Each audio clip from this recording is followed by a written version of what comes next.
I was at Belmont Gallery, this upscale gift shop in downtown Portland, holding a crystal vase for my daughter Emily's wedding in 3 days.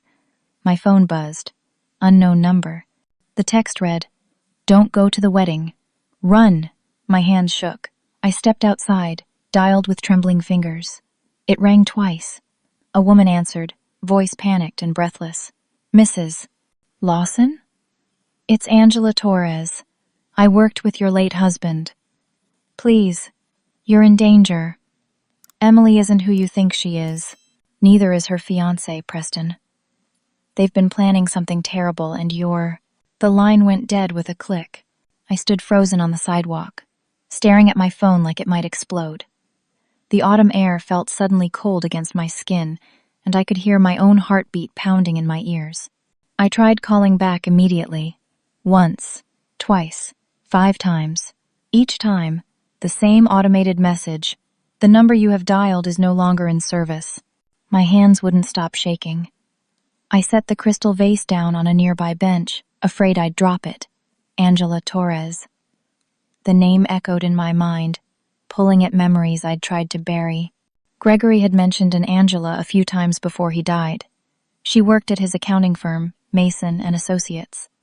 But that was 2 years ago, before the car accident that took him from me. Except now, standing on this busy Portland street with shoppers passing by and the smell of coffee drifting from the cafe next door, I wondered if it really had been an accident. I abandoned the vase and walked quickly to my car, my purse clutched against my chest. The drive home took 20 minutes, but it felt like hours. My mind kept circling back to Gregory's last few months. He'd been different, tense. He'd started locking his office door at home, something he'd never done in 32 years of marriage. There were phone calls he'd take in the garage, coming back inside with worry carved into his face. When I asked what was wrong, he'd kiss my forehead and say, "Just work stress, sweetheart. Nothing for you to worry about." But I'd worried anyway. And then he was gone, and all that worry turned into grief so heavy I could barely breathe for months. I pulled into my driveway in the Alameda neighborhood, the house Gregory and I had bought when Emily was just a baby. It looked the same as always, the rose bushes I'd planted last spring blooming pink and white, the porch swing swaying slightly in the breeze. Everything normal, everything safe, except nothing felt safe anymore. I went straight to the garage, something I'd been avoiding for 2 years. Gregory's boxes were stacked against the far wall, behind the lawnmower and the Christmas decorations we'd collected over decades. I'd told myself I'd sort through them eventually, but eventually had turned into never. Now I tore into them like a woman possessed. Old tax returns, client files from years ago, books about financial planning, nothing unusual. I was about to give up when I noticed something odd about the holiday decoration boxes. They were stacked strangely, as if someone had moved them and put them back wrong. I pulled them away from the wall, and there it was. A metal lockbox I'd never seen before, dark gray and about the size of a shoebox, tucked into the corner and covered in dust. My heart hammered as I tried to open it. Locked. Of course it was locked. I spent the next hour tearing through every drawer in the house, searching for a key. I found it finally, taped inside Gregory's old leather briefcase in the hall closet, a briefcase I'd been unable to throw away or look at since his funeral. The key fit perfectly. The box opened with a soft click. Inside were papers. So many papers. Financial documents with names I didn't recognize. Account statements showing transactions for hundreds of thousands of dollars. A folder labeled Emily, Trust Fund, in Gregory's neat handwriting. I opened the folder with shaking hands. Emily's trust fund had been established when she was born, money from Gregory's parents and contributions we'd made over the years. It should have had nearly $400,000 in it by now, but these statements showed something different. Withdrawals. Regular withdrawals over the past year, totaling $250,000. I felt sick. Who had taken money from my daughter's trust fund? And why? There were letters too, printed emails between Gregory and someone identified only as A. I scanned them quickly, my eyes catching phrases that made my blood run cold. Protecting the truth. Keeping Emily safe from them. If anything happens to me, promise you'll tell Chandra everything. At the bottom of the box was a photograph. Gregory stood outside a building I didn't recognize, a modern glass structure with Patterson Legal Group etched on the door. Beside him was a woman in her late 30s with dark hair pulled back in a bun, and a man I'd never seen before, tall and balding with wire-rimmed glasses.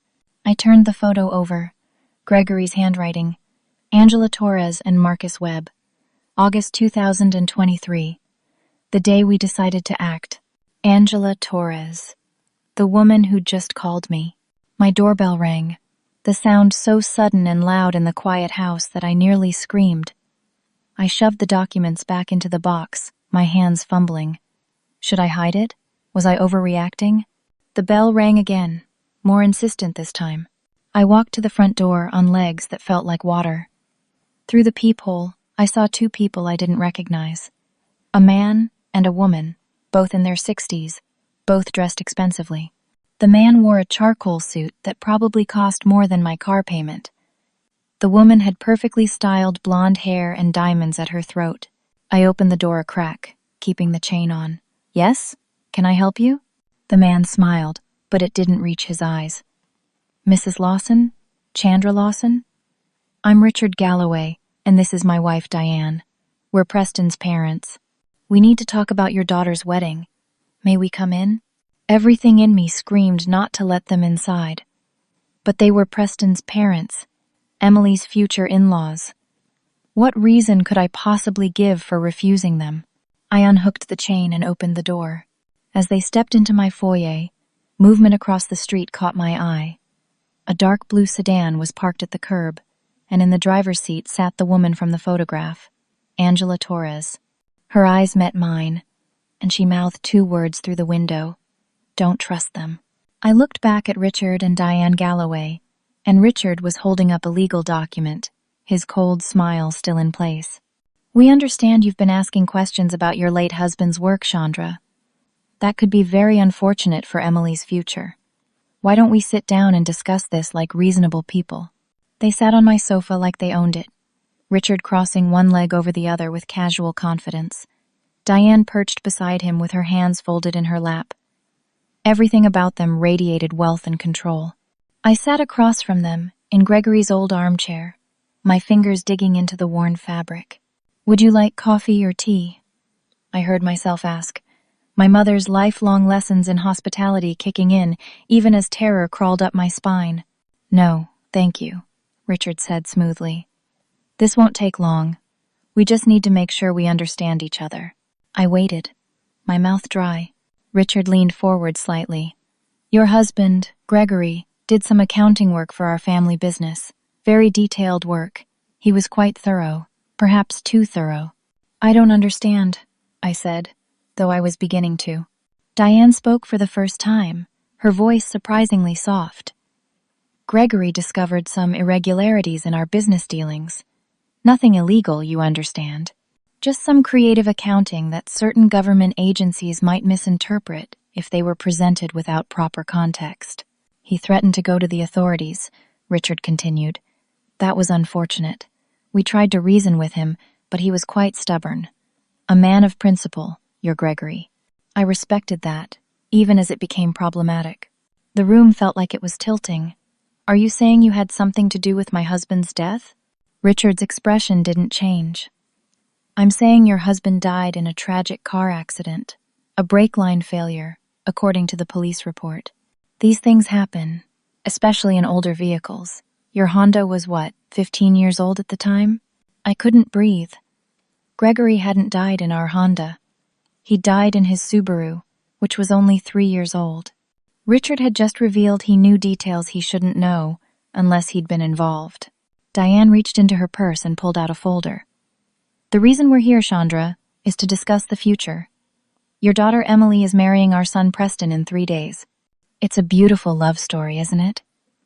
They met at that charity gala for children's literacy, the one Emily organized. Preston was immediately smitten. Something about the way she said it made my stomach turn. Richard took the folder from his wife and opened it. Inside were photographs.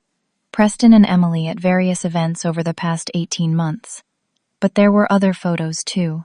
Older photos of Preston with other young women, always at charity events, always smiling the same charming smile. Preston has always been good at making connections, Richard said. He has a gift for identifying promising young women from wealthy families. Women with trust funds, inheritances, property holdings. He's been very successful. I stared at them, horror washing over me in waves. You're telling me Preston targeted my daughter? That this whole relationship has been a con? Such an ugly word, Diane said with a slight frown. We prefer to think of it as strategic relationship building. Preston genuinely cares for Emily. She's a lovely girl. And in 3 days, she'll be our daughter-in-law, which means her assets will become family assets. That trust fund of hers, for instance, the one Gregory established. It will be very useful. Emily will never agree to that, I said, my voice shaking. She's smart. She'll see through this. Richard smiled that cold smile again. Will she? She's already signed several documents that give Preston power of attorney over her financial affairs. She thought she was signing paperwork for her nonprofit organization. Preston was so helpful in getting that established. He knows exactly what forms need signatures. I stood up, my legs unsteady. Get out of my house. Right now. I'm going to tell Emily everything. And I'm going to the police. Diane stood as well, her movements graceful and unhurried. Sit down, Chandra. We're not finished. Get out. My voice cracked. Richard stood, his face hardening. If you speak to Emily, if you go to the police, if you make any trouble whatsoever, we have evidence prepared that will destroy your daughter's reputation and her freedom. We've spent months setting up a paper trail showing that Emily has been embezzling from her own nonprofit, $50,000 to be exact. All documented with falsified records that will hold up to initial scrutiny. By the time the truth comes out, if it ever does, Emily will have spent months in legal battles and possibly jail time. Her charity work, her reputation, everything she's built will be destroyed. I sat back down, the fight draining out of me. Good, Richard said. Now, here's what's going to happen. You're going to attend the wedding. You're going to smile and play the happy mother of the bride. You're going to make a lovely toast at the reception. And you're never going to speak about anything Gregory found in our financial records. If you do all of this, Emily will have a comfortable life. She'll never know what Preston really is, and we'll make sure she's well taken care of.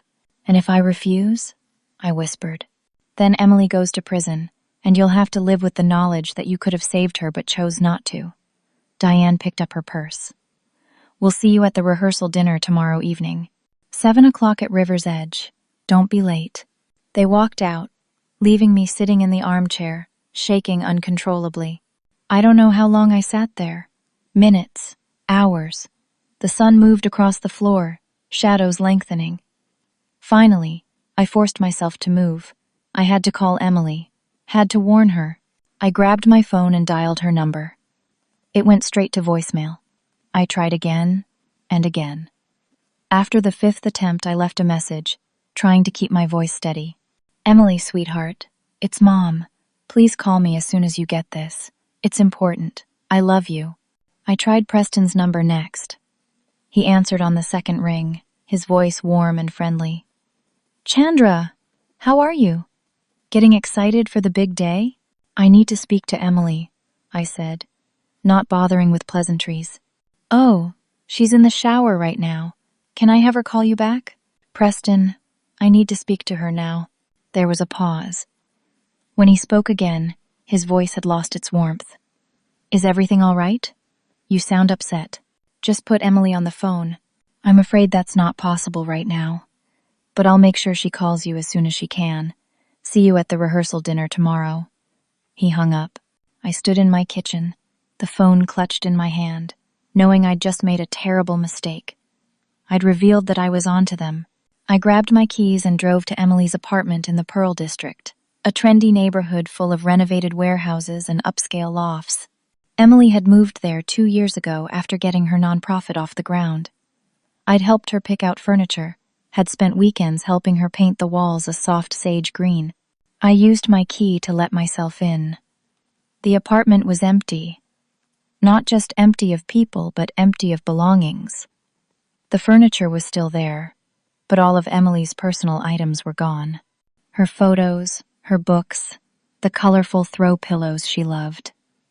The closet stood open, hangers bare.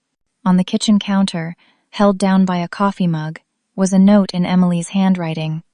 "Mom, staying at Preston's until the wedding. See you at the rehearsal dinner tomorrow. Love you." But something was wrong with the handwriting. It was Emily's, but it looked shaky, uncertain, like she'd written it while distracted or upset. I took the note and left, my mind racing. I drove to Gregory's old firm, Mason and Associates, in a modern office building near Pioneer Square. The receptionist, a young man with a neat beard, looked up with a professional smile. "I'm looking for Angela Torres," I said. "She used to work here." His smile faltered slightly. "I'm sorry, but Angela Torres left the company about 18 months ago. We don't have any forwarding information." "Do you know where she went?" "I'm afraid I can't help you with that. Privacy policies, you understand." I drove home as the sun set, Portland's skyline glowing against the darkening sky. I'd lived in this city for 40 years, raised my daughter here, built a life here. Now it felt foreign and dangerous. When I pulled into my driveway, I knew immediately that something was wrong. The front door stood slightly ajar, and through the gap, I could see that the living room light was on. I always turned it off when I left. I should have called the police. I should have driven away. Instead, I walked into my own house with my heart hammering and my keys held between my fingers like a weapon. The house had been searched. Not ransacked, but carefully, methodically gone through. Drawers were left open. Cushions were slightly askew.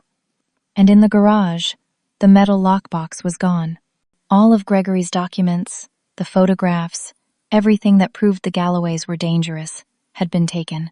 I walked back into the kitchen on numb legs. On the table sat my wedding invitation, the elegant cream cardstock Emily had chosen with such care 6 months ago. Someone had written on it in red ink, "See you at the rehearsal dinner tomorrow night at 7 p.m. Come alone. Smile. Or Emily pays the price.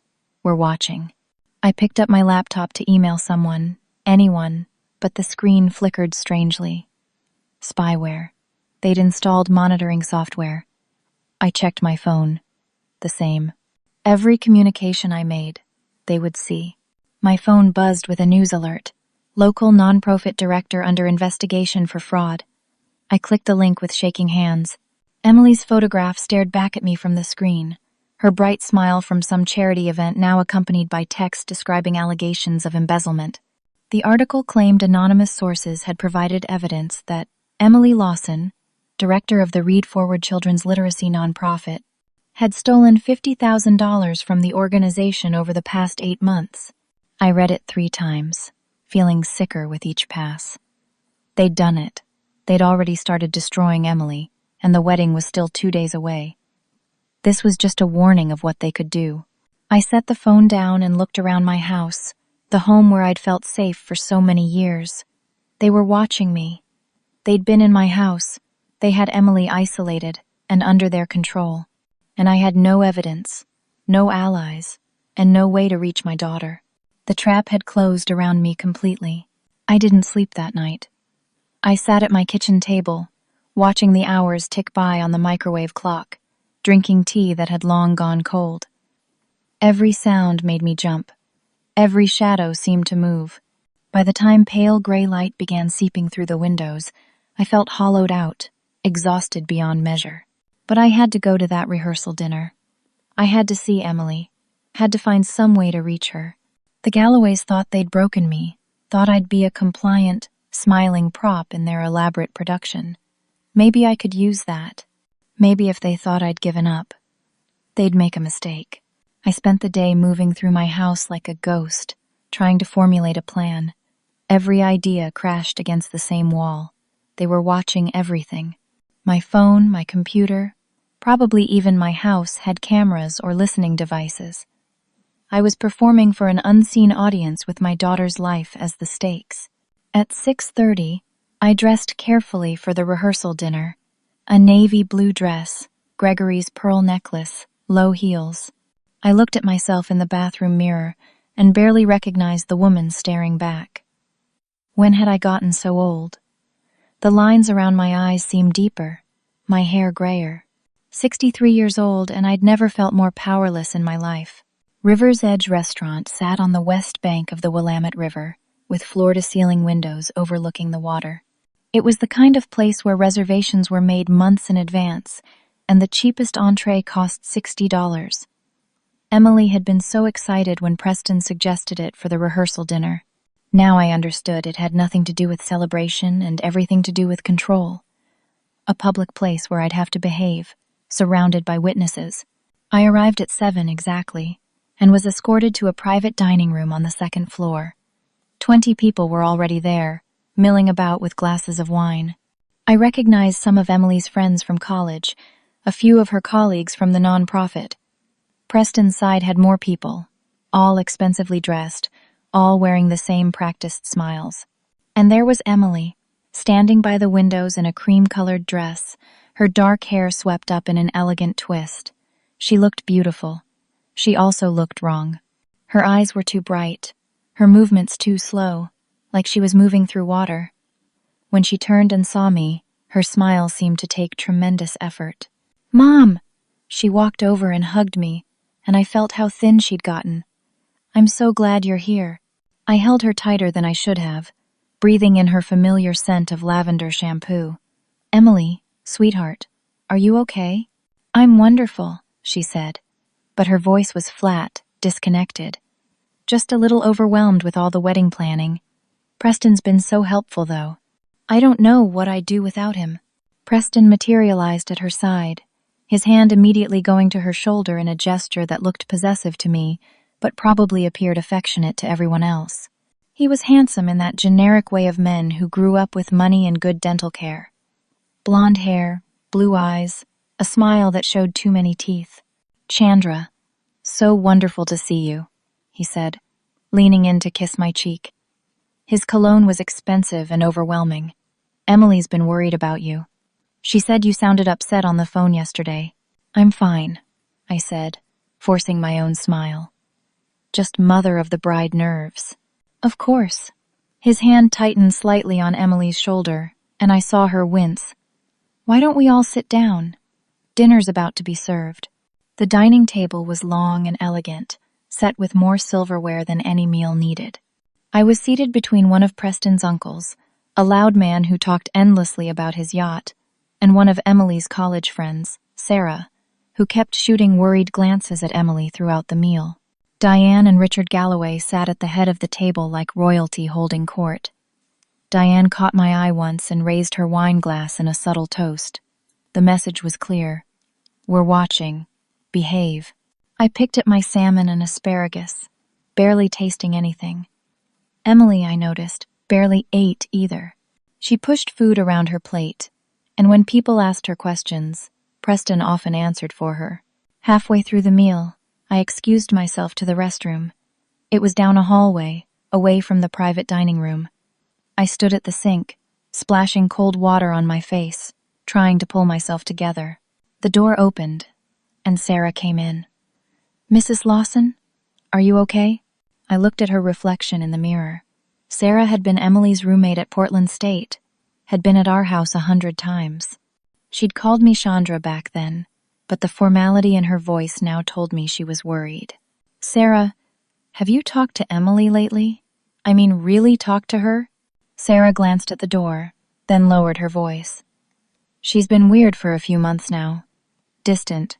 She canceled our usual coffee dates, stopped responding to texts. When I asked if everything was okay, she said she was just busy with wedding planning. But it's more than that. She doesn't seem like herself." "Has Preston always been around when you've seen her?" "Yeah, actually. He's always there. Even when I've tried to meet just Emily, he shows up." Sarah hesitated. "Mrs. Lawson, is something wrong?" I wanted so badly to tell her everything. But if I did, If Sarah went to Emily or confronted Preston, the Galloways would destroy Emily. Just keep an eye on her tomorrow, okay? At the wedding. Make sure she's all right. Sarah nodded slowly, clearly confused, and we went back to the dining room. The rest of dinner passed in a blur of toasts and laughter that sounded hollow to my ears. When dessert was being served, I noticed Preston step out into the hallway, his phone to his ear. I waited a moment, then excused myself again, following him. He stood near the coat check, his back to me, and his voice carried clearly in the empty hallway. The trust fund transfer completes the day after the wedding. Once we're married, I have access to everything. Then we can handle the mother. I froze, my hand on the wall for support. Preston continued, oblivious to my presence. No, she's not going to be a problem. Dad has it under control. The incompetency hearing is scheduled for Monday. By next week, Chandra Lawson will be someone else's problem, and Emily will be too devastated to question anything. I must have made a sound because Preston turned, his eyes meeting mine. For a moment, his mask slipped, and I saw the cold calculation underneath. Then his expression rearranged itself into concern. Chandra, are you feeling all right? You look pale. I heard you, I said quietly. I heard what you said. He stepped closer, and there was nothing friendly in his face now. Then you know it's already over. Emily's mine. Her money's mine. And you're going to smile and play your part. Or I will bury her under so much legal trouble she'll never recover. She'll never forgive you when she finds out. She'll never find out. And even if she did, by then it won't matter. We'll be married. I'll have access to everything. And you, Chandra, will be safely tucked away in a very nice psychiatric facility upstate, being treated for your delusions and paranoia following your husband's tragic death. He pulled a folded document from his jacket pocket. This is a petition for involuntary commitment, signed by a very reputable psychiatrist who will testify that you're a danger to yourself and others. The hearing is Monday afternoon. I suggest you enjoy your last few days of freedom. I tried to push past him, to get back to the dining room, to Emily, to anyone. But Preston grabbed my arm, his grip painfully tight. One more thing. That lawyer friend you sent Gregory's documents to? Marcus Webb? He's one of ours. Has been for years. We've had you covered from the beginning, Chandra. Every move you've made, we've been 3 steps ahead. He released my arm and smiled. Now go back in there and finish your dessert. Tomorrow's a big day. I walked back into the dining room, on legs that barely held me. Emily looked up as I sat down, concern flickering across her glazed expression. Mom? You okay? Just tired, sweetheart. Richard Galloway was watching me from across the table, that same cold smile on his face. He knew. They all knew. I was trapped, Emily was trapped, and there was nothing I could do. The dinner finally ended. People gathered coats and purses, making plans for tomorrow's ceremony. I hugged Emily goodbye, holding her for a long moment. She felt fragile in my arms, like a bird with hollow bones. I love you, I whispered into her hair.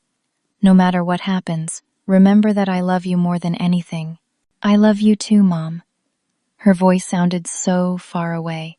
Preston was there again, gently extracting Emily from my embrace. See you tomorrow, Chandra. 4 o'clock. Don't be late. I drove home through Portland's dark streets, tears streaming down my face. I'd failed. I'd failed Gregory, who'd tried to protect us. I'd failed Angela Torres, who'd died trying to warn me. And most of all, I'd failed Emily. I pulled into my driveway and sat in the car, unable to make myself go inside. The house that had been my sanctuary for so many years now felt like a prison. They'd been inside it, had violated my space, had taken everything that might help me save my daughter. Finally, I forced myself to go in. I flipped on the lights and headed straight for the kitchen. Maybe if I made tea, if I went through familiar motions, I could think clearly enough to find a way out of this nightmare. Legal papers were taped to my refrigerator. I pulled them down with shaking hands. A restraining order, issued that afternoon by a judge whose name I didn't recognize. It prohibited me from contacting Emily or coming within 500 feet of the wedding venue, and violating it meant immediate arrest. I read it 3 times, each word a hammer blow. They'd been busy while I was at dinner. They'd cut off my last avenue to reach Emily. If I showed up at the wedding tomorrow, I'd be arrested before I could say a word.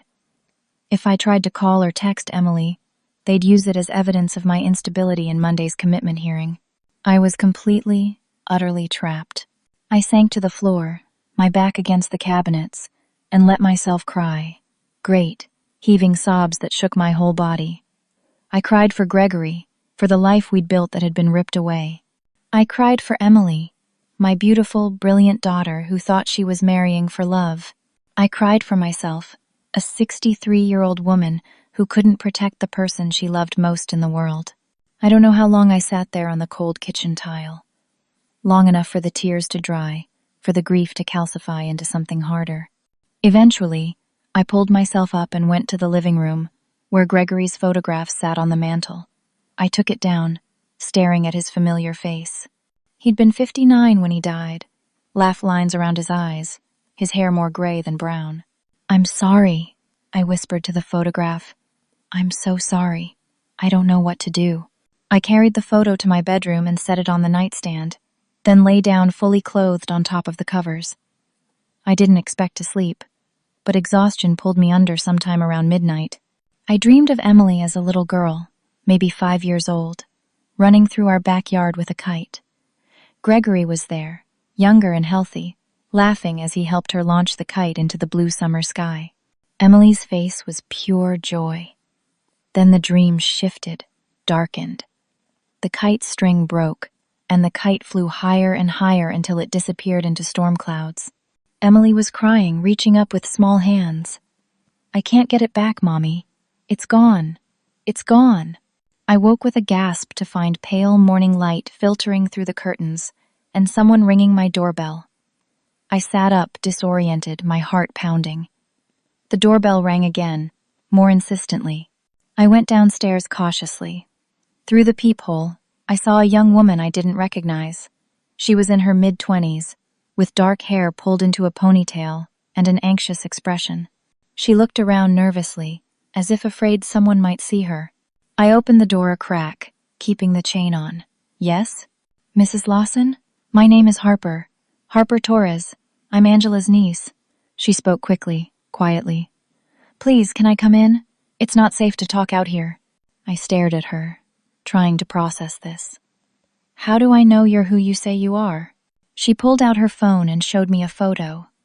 Angela Torres, the woman from Gregory's photograph, standing with this same young woman, both of them smiling at someone's backyard barbecue. I unhooked the chain and pulled her inside, quickly shutting the door. Harper stood in my entryway, twisting her hands together. "I'm so sorry about what happened to you. Aunt Angela told me everything before she died. She made me promise that if anything happened to her, I'd help you." "Your aunt is dead?" Even though I'd known it, hearing it confirmed made it real.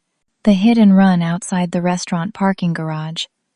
The police called it an accident, but it wasn't. She knew they'd come for her eventually. Harper's eyes filled with tears. She was the bravest person I knew. I led her to the living room, both of us sitting on the edge of the sofa. "What did she tell you?" "Everything about the Galloways. She'd been investigating them since your husband died. Aunt Angela knew Gregory hadn't died in an accident. She'd seen discrepancies in the Galloways' accounts, the same kind of thing that got Gregory suspicious. When he died so conveniently, she knew she had to be careful. She couldn't trust anyone at the firm, so she started gathering evidence on her own." "What kind of evidence?" Harper pulled a flash drive from her pocket. "Bank records, emails, phone recordings. The Galloways have been running this con for years. They identify wealthy young women, have Preston romance them, and once they're married, they systematically drain their accounts. If family members become problematic, they arrange accidents. They've done this at least 4 times before Emily." My hands shook as I took the flash drive. "Why didn't your aunt go to the police?" She tried. "But the Galloways have connections everywhere. Local cops, judges, lawyers. They're very good at what they do." Aunt Angela realized she needed federal involvement, the FBI, but she was still gathering the evidence she needed when they killed her. I stood up, pacing. Then we go to the FBI now. The wedding is at 4 o'clock. We have 8 hours.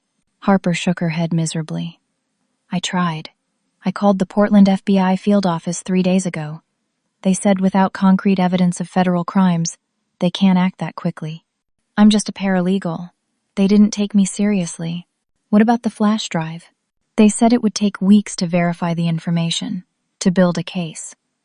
They can't just raid a wedding based on the word of a civilian with unverified documents. I wanted to scream. Instead, I forced myself to think. Then we go public. We take this to the media. We expose them. I thought of that too. I have a friend who's a reporter at the Oregonian. But publishing a story like this takes time. Editors, lawyers, fact-checking. And the moment we go public, without ironclad proof, the Galloways will sue for defamation and probably have us arrested. Aunt Angela was very clear about how powerful they are. I sank back onto the sofa, defeat washing over me again. So, there's nothing we can do. Emily's marrying that monster in 8 hours, and I can't even be there because of this restraining order. Harper was quiet for a moment. Maybe there is something we can do. It's risky, and it might not work, but Aunt Angela had a plan. She told me if it ever came down to the wire, if someone's daughter was about to marry into that family, we needed to disrupt the wedding itself. Make such a public scene that the Galloways can't just sweep it under the rug. I have a restraining order. If I show up, I'll be arrested before I can say anything. Not if you're fast, not if you have this evidence with you, and not if there are enough witnesses that they can't silence everyone. Harper leaned forward. The wedding is at Riverside Manor, right? That's a huge venue. There will be over 100 guests. If you stand up during the ceremony and present the evidence, if you make everyone there aware of what's happening, the Galloways can't kill or discredit 100 people. They'll have me arrested immediately, probably, but the damage will be done. Everyone will know.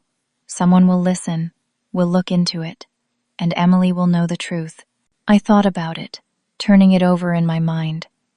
It was desperate, and probably doomed to fail. But it was something. It was action instead of helpless waiting. Okay, I said. Let's do it. We spent the next hour planning. Harper made copies of the most damning documents from the flash drive. She called her reporter friend, who agreed to be at the venue with a camera, off the record, just in case something newsworthy happened. We rehearsed what I would say, trying to distill 2 years of murder and fraud into a speech that could be delivered in the few minutes before security dragged me away. At noon, I made us sandwiches that neither of us could eat. At 1 o'clock, I went upstairs to get dressed. I chose a deep burgundy dress, professional and dignified. I wanted to look competent, not crazy, when I made my accusations. At 2 o'clock, my doorbell rang. Harper and I looked at each other. "Are you expecting someone?" she whispered. I shook my head and walked to the door. Through the peephole, I saw police officers, 2 of them, both in uniform, both looking official and serious. My heart sank. Somehow, they'd found out. The Galloways had anticipated even this desperate plan. I opened the door. "Yes, officers?" The older of the 2, a woman with gray-streaked hair pulled back in a bun, held up a badge. "Chandra Lawson? You're under arrest for violating a restraining order, harassment, and stalking. You need to come with us." "I haven't violated anything. I've been home all morning. We have evidence of multiple attempts to contact Emily Lawson overnight via email and text message." "You need to come with us, ma'am." "That's impossible. I didn't send any emails or texts." The officer pulled out a tablet and showed me messages. They were from my email address, from my phone number, all sent to Emily between midnight and 6 a.m. Desperate, rambling messages about Preston being dangerous, about conspiracies, about Emily needing to run away. Messages that made me sound exactly as unstable as the Galloways wanted me to appear. "Those aren't from me," I said, but even I could hear how weak it sounded. Someone faked them. Someone has access to my accounts. Ma'am, you need to come with us. Harper appeared behind me. Wait, this is wrong. She's been with me all night. She couldn't have sent those. The male officer looked at Harper with barely concealed skepticism. And you are? Harper Torres. I'm a paralegal. I can verify that Mrs. Lawson was not alone and did not send those messages. That's something you can tell the judge. Mrs. Lawson, please turn around and put your hands behind your back. The handcuffs were cold on my wrists. As they walked me to the patrol car, I saw my neighbors watching from windows and doorways. Mrs. Chen from next door stood on her porch, hand over her mouth. I'd lived on this street for 40 years, and now I was being arrested in front of everyone. At the station, I was processed like a criminal. Fingerprints, mugshot, paperwork. They took my phone, my purse, my jewelry. I was given one phone call, and I used it to call Harper, telling her to go to the wedding, to try to do something, anything. Then I was put in a holding cell, just me and 4 gray walls and a bench and a toilet. The officer who'd arrested me stopped by the cell. Your bail hearing is scheduled for Monday morning. Someone paid your bail in advance, so you'll be released then, but the paperwork will take 6 to 8 hours to process. You'll be out by Monday evening. Monday evening, after the wedding. After Emily was legally tied to Preston. After it was too late. I sat on the bench, my burgundy dress wrinkling, and watched the clock on the wall. 3 o'clock, 3:30, 3:45. Somewhere across town, Emily was putting on her wedding dress, having her hair styled, preparing to walk down the aisle. And I was locked in a cell, exactly where the Galloways wanted me. At 3:55, I closed my eyes and prayed for the first time since Gregory's funeral. I prayed that someone, anyone, would stop that wedding, that Emily would see the truth in time, that I hadn't failed her completely. The clock ticked to 4 o'clock. Somewhere, music was probably playing. Emily was probably starting her walk down the aisle, and I was helpless, trapped, unable to save my daughter from the biggest mistake of her life. I put my head in my hands and felt everything inside me break. Time moved strangely in that cell. 4:15, 4:30. Each minute felt like an hour, each hour like a lifetime. I sat on that hard bench, my back against the cold concrete wall, imagining the wedding I couldn't stop. The ceremony would be over by now. They'd be married. Emily would be legally bound to Preston Galloway, and the trap would be complete. I must have dozed, exhaustion finally overwhelming even my terror, because the sound of the cell door opening jolted me awake. I blinked, disoriented. A female guard stood there, but she wasn't alone. Behind her was Harper, and beside Harper stood a woman in a sharp black suit, her dark hair pulled back severely, an FBI badge clipped to her belt. Mrs. Lawson? The woman's voice was firm, professional. I'm Special Agent Monica Reeves with the FBI's Financial Crimes Division. I need you to come with me. I stood on shaky legs, not daring to hope. What's happening? What time is it? 3:45, Agent Reeves said, and I realized with shock that I'd only been asleep for a few minutes. You're being released into federal custody. We don't have much time. The next few minutes were a blur. Paperwork signed, my belongings returned. Harper gripping my arm to steady me as we hurried through the police station. Agent Reeves moved with purposeful efficiency, her heels clicking sharply on the linoleum. We emerged into the gray Portland afternoon, where a black SUV waited at the curb, engine running. Agent Reeves opened the back door. Get in. I'll explain on the way. As the SUV pulled into traffic, driving fast but not recklessly, Agent Reeves turned in the passenger seat to face me. Harper contacted us 4 days ago with information about the Galloways. At first, we were skeptical. We get a lot of tips that don't pan out.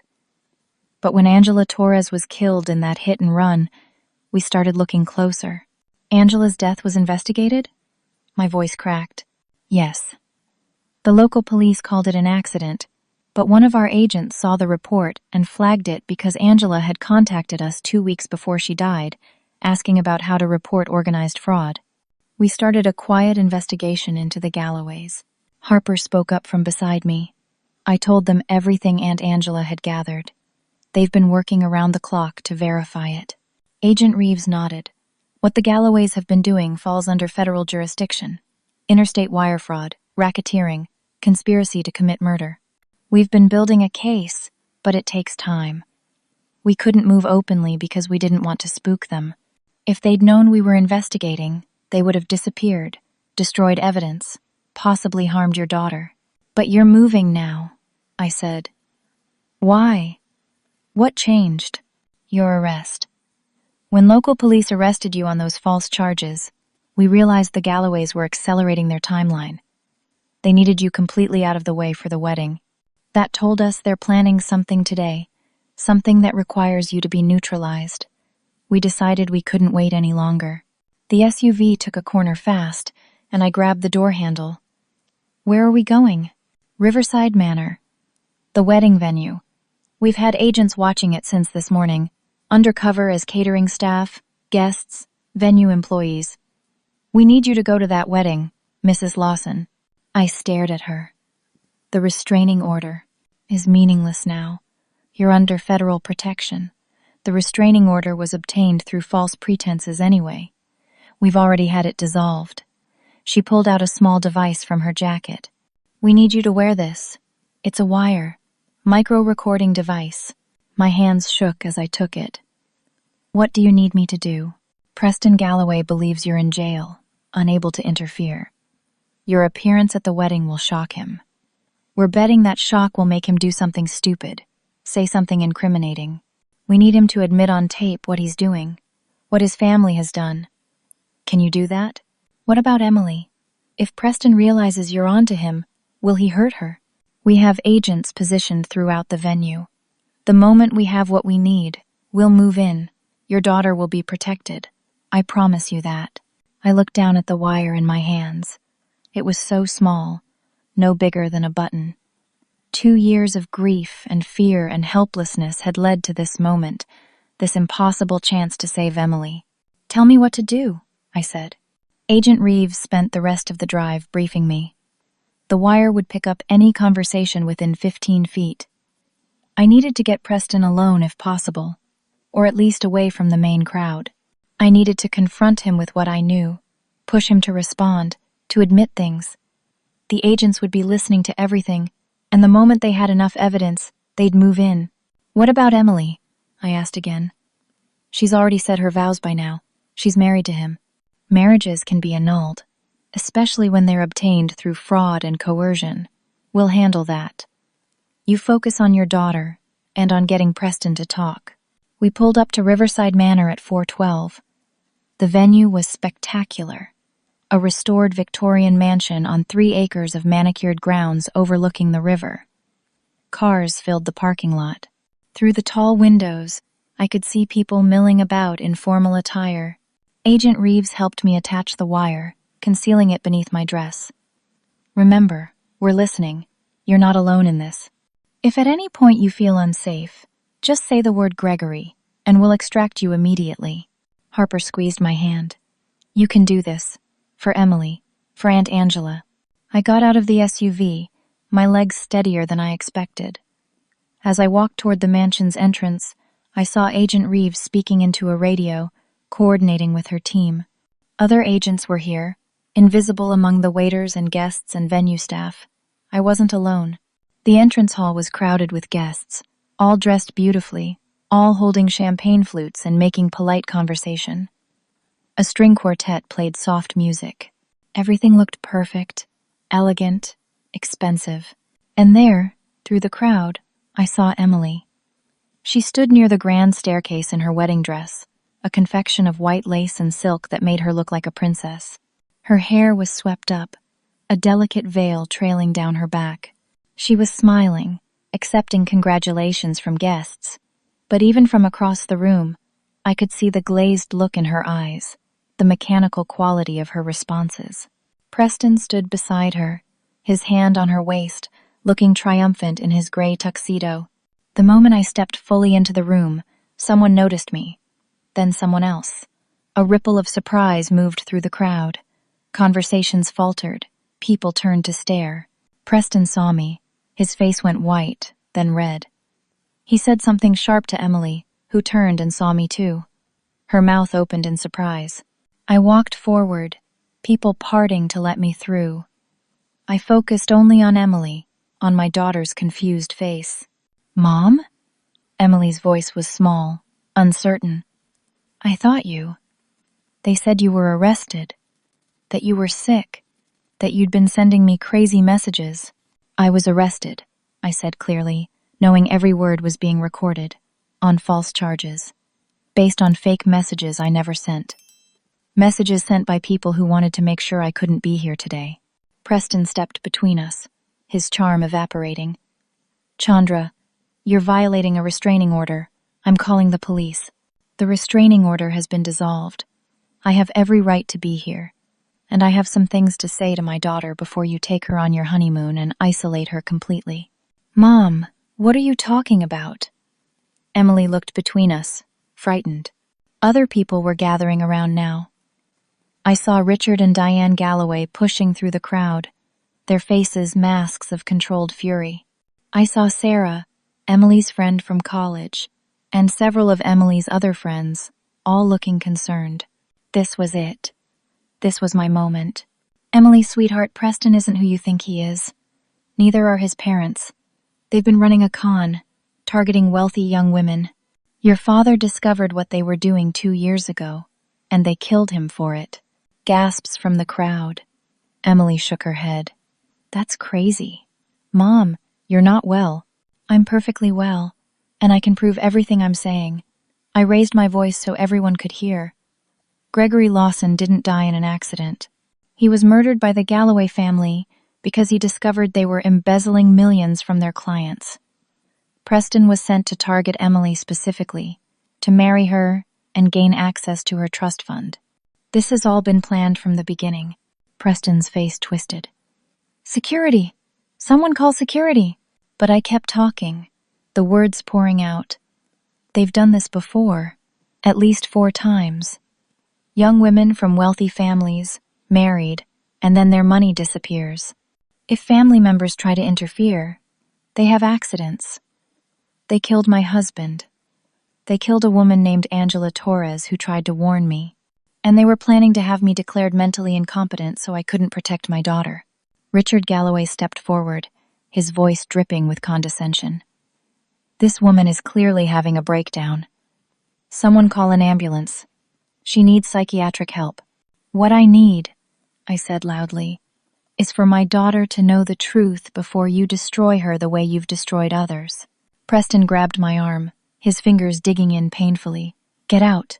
Get out right now before I have you forcibly removed." I looked at his face, saw the rage and fear there, and I pushed. "You can't have me removed. You don't have that kind of control anymore. The FBI knows everything. They know about the fake power of attorney documents you had Emily sign. They know you've already stolen from her trust fund. They know your parents killed my husband." Preston's grip tightened, and he leaned close, his voice a harsh whisper meant only for me, but the wire picked it up perfectly. "You stupid woman. Do you think anyone will believe you? Do you think your daughter will choose you over me? I've spent 18 months making sure she depends on me, trusts me, needs me. I've isolated her from everyone who might make her question things. I've had her on medication to keep her compliant. She's mine. Her money is mine, and you're too late to stop any of it." "Preston?" Emily's voice came from behind him, small and broken. He turned, realizing she'd heard. For a moment, his mask tried to reassemble itself. "Emily, sweetheart, she's lying. She's trying to manipulate you." But Emily was backing away, her hand over her mouth, tears starting to stream down her face. "You've been drugging me? You've been. This whole time. You've been." Preston moved toward her, and I saw his hand go to his jacket. Time seemed to slow. I saw the gun he was pulling from inside his tuxedo jacket, a small pistol that had been concealed perfectly. I saw Emily frozen in horror. I saw guests starting to scream and scatter. "Nobody moves." Preston's voice cracked with desperation. Nobody moves or Emily dies right here. He grabbed Emily, pulling her against him, the gun pressed to her temple. Emily's veil fell, trailing on the marble floor. Her eyes found mine, wide with terror and heartbreak. Preston was cornered, his carefully constructed plan collapsing around him. And now he was dangerous in the way cornered animals are dangerous. Let her go, Preston. I kept my voice as calm as I could, even though my heart was trying to hammer out of my chest. It's over. You've already admitted everything. Let her go, and maybe you can make some kind of deal. Deal? He laughed, high and unstable. There's no deal when you're looking at murder charges. Multiple murder charges. They'll give me life. I'm not going to prison. Richard and Diane were edging toward the door, but I saw men in dark suits moving to block them. The FBI agents revealing themselves. Agent Reeves stepped forward, her badge held high. Preston Galloway, I'm with the FBI. Put the gun down. Let Emily go. There's no way out of here. I'll kill her, Preston screamed. I'll kill her right now. Emily whimpered, tears streaming down her face. Our eyes met across the space between us, and I saw my daughter, my little girl who I'd failed to protect, who I'd almost lost to this monster. Take me instead, I heard myself say. Everyone looked at me. Preston, Agent Reeves, Emily, all the wedding guests frozen in horror. Let Emily go, I said, stepping forward. Take me. I'm the one you really wanted to eliminate anyway. I'm the threat. I'm the one who wouldn't stop asking questions. Let her go and take me instead. Mom, no, Emily sobbed. Preston's hand shook, the gun wavering. He was looking at me, calculating, desperate. You stay where you are. I'm offering myself as a hostage. That's what you want, isn't it? A way out of here? You take me, you let Emily go, and you walk out. Once you're safely away, you let me go. Everyone lives. Agent Reeves spoke urgently. Mrs. Lawson, don't. But I kept moving forward, slowly, my hands up. Preston, this is your only chance. You let Emily go right now, and you have a hostage the FBI will actually negotiate for. A mother, not a bride. Think about it. For a long moment, nothing happened. The room was absolutely silent, except for Emily's quiet sobbing. Then Preston shoved Emily away. She stumbled, nearly falling, and Sarah and another friend caught her, pulling her back into the crowd. Preston grabbed me instead, the gun now pressed against my neck. The metal was cold, hard. His arm around my throat was too tight. I could smell his expensive cologne and the sour tang of his fear. Everyone back, Preston shouted. Everyone back, or I'll kill her. He started dragging me toward a side door. I caught glimpses of faces as we moved through the crowd. Emily, being held back by her friends, reaching for me.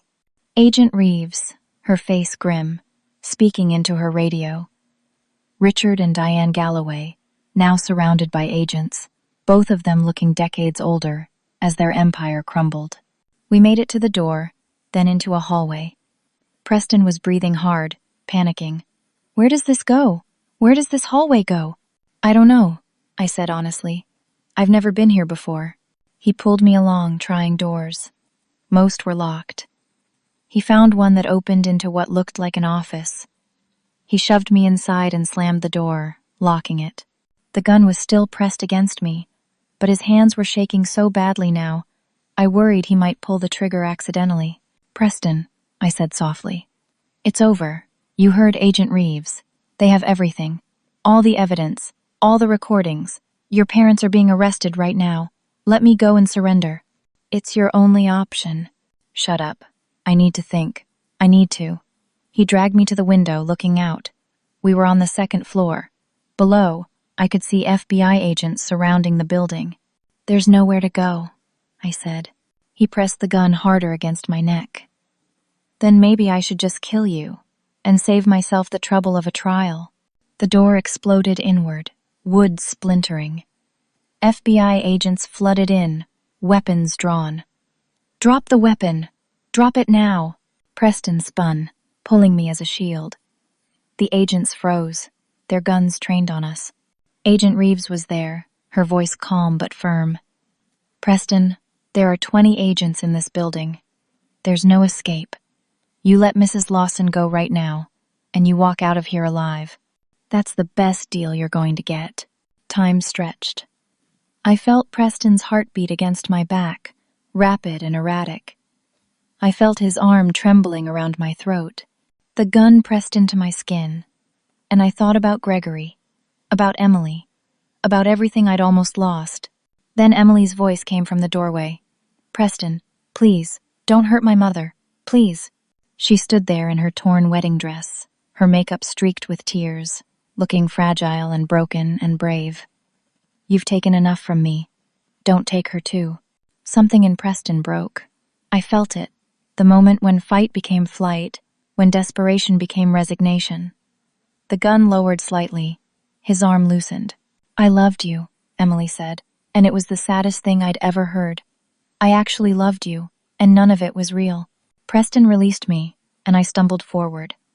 Agents immediately swarmed him, taking the gun, forcing him to the ground, handcuffs clicking. His face pressed against the carpet. He looked up at Emily. "It could have been real. If you'd just cooperated, if you'd been smarter about it, it could have worked." Then they hauled him away, and it was over. The next hours passed in a strange blur of chaos and relief. FBI agents swarmed Riverside Manor, taking statements, gathering evidence, photographing the scene.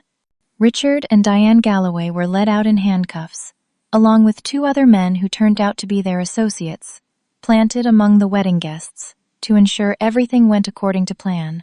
I sat in what had been the bride's dressing room, a blanket around my shoulders even though I wasn't cold, watching through the window as police cars and FBI vehicles filled the parking lot.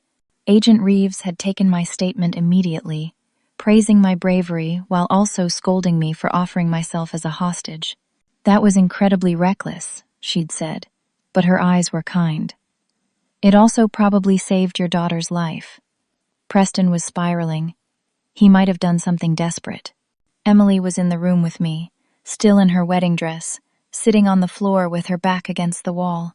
She'd been crying on and off for an hour, great heaving sobs that shook her whole body.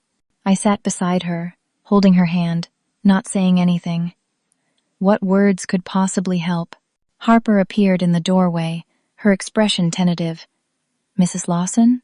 Emily? I'm so sorry to interrupt, but Agent Reeves wanted you to know they've found evidence connecting the Galloways to 6 other cases. Not just 4. 6 other families they've destroyed. Your testimony today, the recordings, it's all on tape. They're going to prison for a very long time." Emily looked up, her face blotchy and swollen. "My father. Did they really kill my father?" Harper nodded gently. "Yes. I'm so sorry. My Aunt Angela was gathering proof when they killed her too.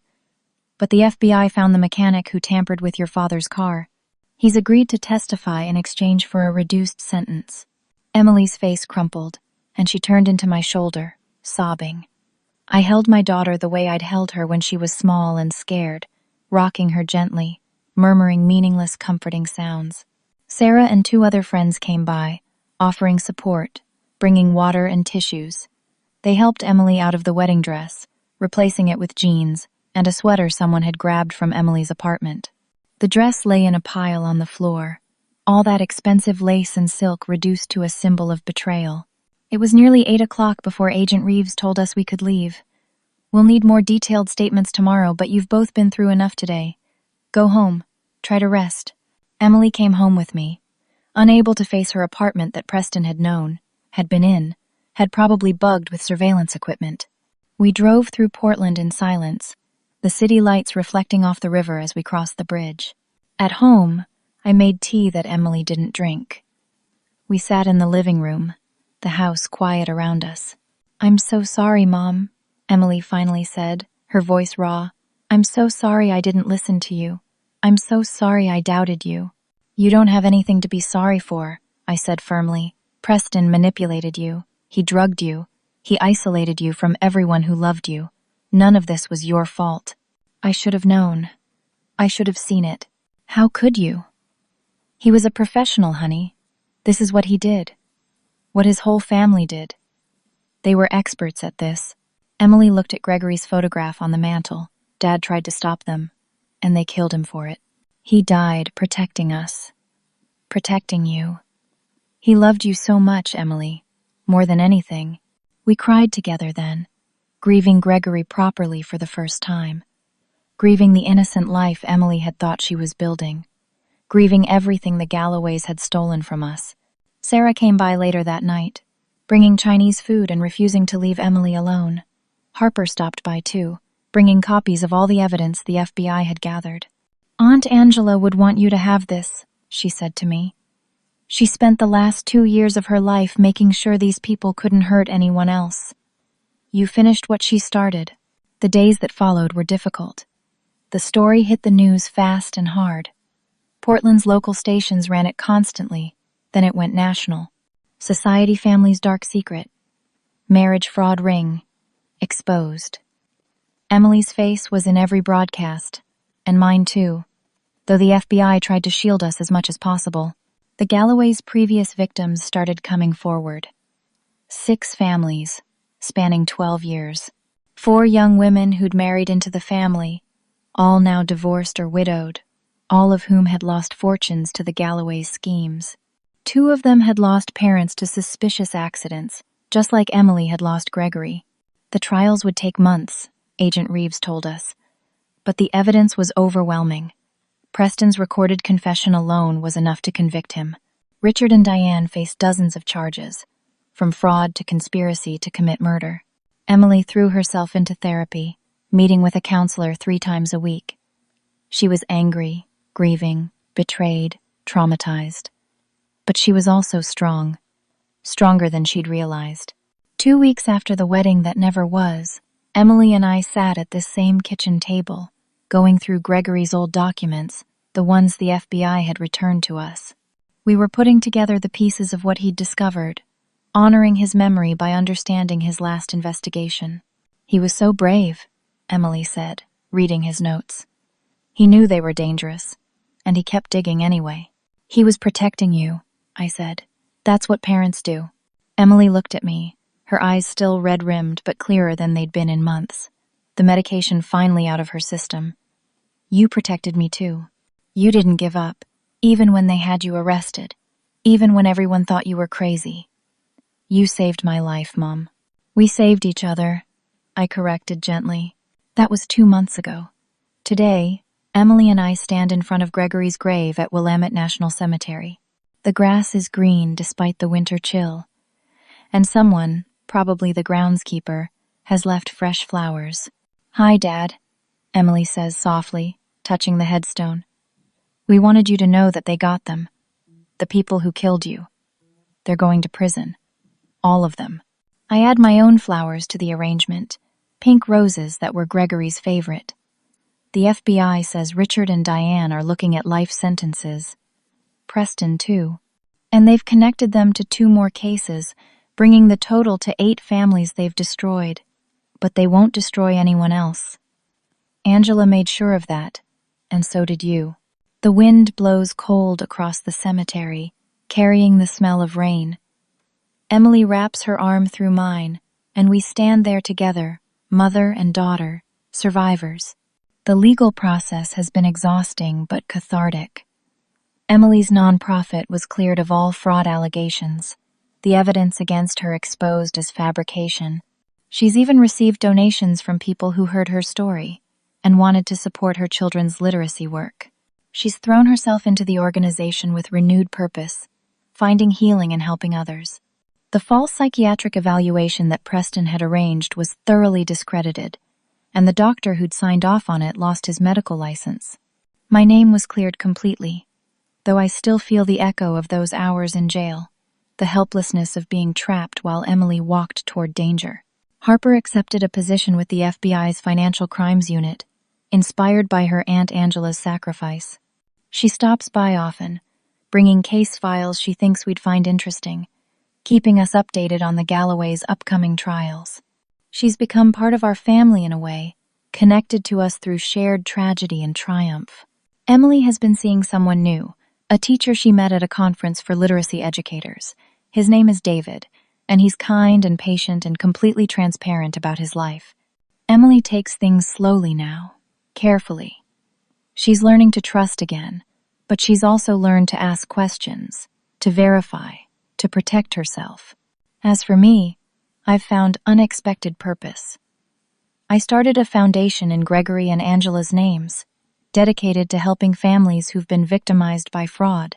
We provide legal assistance, financial counseling, and emotional support. I speak at conferences, warning others about the signs of financial manipulation and predatory relationships. 3 weeks ago, I received a letter from one of the Galloway's previous victims, a woman named Catherine, whose mother had died in a suspicious fall after Catherine married Preston's cousin. She wrote, "Thank you for being brave enough to fight back. Thank you for exposing them. Because of you, my mother's death is being reinvestigated as a homicide. Because of you, I'm finally getting justice. You saved your daughter, but you also saved me, and so many others." I keep that letter on my bedside table, next to Gregory's photograph. Now, standing at Gregory's grave, I feel something I haven't felt in 2 years. Peace. Not happiness exactly. The grief is still there, will always be there. But the anger, the helplessness, the crushing weight of failure has lifted. "We're okay, Dad," I tell the headstone. "Emily's going to be okay. I'm going to be okay. You can rest now." Emily squeezes my arm. "Mom, there's something I want to do. I've been thinking about it for a while." "What's that, sweetheart?" "I want to have a ceremony. Not a wedding, but something. A celebration of survival. A mother-daughter commitment ceremony, celebrating our bond and everything we've been through. Would you want to do that with me?" I look at my daughter, this strong, beautiful woman who survived manipulation, drugging, betrayal, and nearly lost everything. She's here, she's healing, and she's choosing hope over bitterness. "I would love that," I say, tears starting to fall. Happy tears this time. We plan it for a spring day at Laurelhurst Park, the same place where Gregory proposed to me 40 years ago. It's small, intimate, just our closest friends and family. Harper is there, and Sarah, and Emily's other friends who stood by her. Agent Reeves comes too, off duty, smiling as she watches us exchange vows of mutual support and unconditional love. We don't have a traditional ceremony. Instead, we each speak about what we've learned. Emily talks about trusting her instincts, about the importance of keeping your own identity even in a relationship, about the strength that comes from surviving something terrible. I talk about a mother's love, about never giving up on the people you love, even when the whole world says you're wrong. I talk about Gregory and Angela, about their courage in standing up to evil even when it cost them everything. I talk about how sometimes the most dangerous thing a person can do is underestimate a mother's determination to protect her child. "They thought I'd give up," I say, looking out at the small gathering of people who matter most. "They thought I was too old, too scared, too broken by grief. But they forgot one thing. I'm her mother. And I would have burned down the whole world before I'd let them hurt my daughter." Emily and I embrace as the sun sets over Portland, casting golden light across the park. We're not the same people we were before all of this. We're stronger, we're wiser, we're survivors. As we walk back to the car, Emily's hand in mine, I think about the anonymous text that started all of this. "Don't go to the wedding, run." Angela Torres, reaching out from beyond her own fear and danger, making one last desperate attempt to save a stranger's daughter. She succeeded. Not in the way she planned, not without tremendous cost, but she succeeded. That night, back home, I start writing down everything that happened. Not for a book or for publicity, but so that someday, when other mothers find themselves in impossible situations, fighting to protect their children against overwhelming odds, they'll know they're not alone. They'll know that sometimes love is stronger than evil, that truth can prevail even when it seems impossible, and that a mother's determination is a force more powerful than any conspiracy. I write until my hands ache, until the sun starts to rise over Portland. And when I finally close my laptop, I feel Gregory's presence somehow, And Angela's too, approving of what we've built from the ashes of their sacrifice. The Galloways are awaiting trial. Emily is healing. I'm finding purpose in helping others. And somewhere, in the quiet moments between heartbeats, I can almost hear Gregory's voice telling me he's proud, that I did good, that everything is going to be okay. And you know what? I think it will be. I want to ask you something. Have you ever had to trust your instincts when everyone around you said you were wrong? Have you ever had to fight for someone you love against impossible odds? How did you find the strength to keep going? I'd love to hear your stories in the comments below. Your experience might be exactly what someone else needs to hear today. If this story touched your heart, please take a moment to like this video and subscribe to the channel. Share it with someone who might need to hear this message of hope and resilience. Your support helps us reach more people and reminds us all that we're never alone in our struggles. Thank you for listening to my story. Thank you for being here. I hope that whatever challenges you're facing, you remember that you're stronger than you think, that love really does conquer fear, and that it's never too late to fight for what's right. Take care of yourselves and each other, and never, ever give up on the people you love.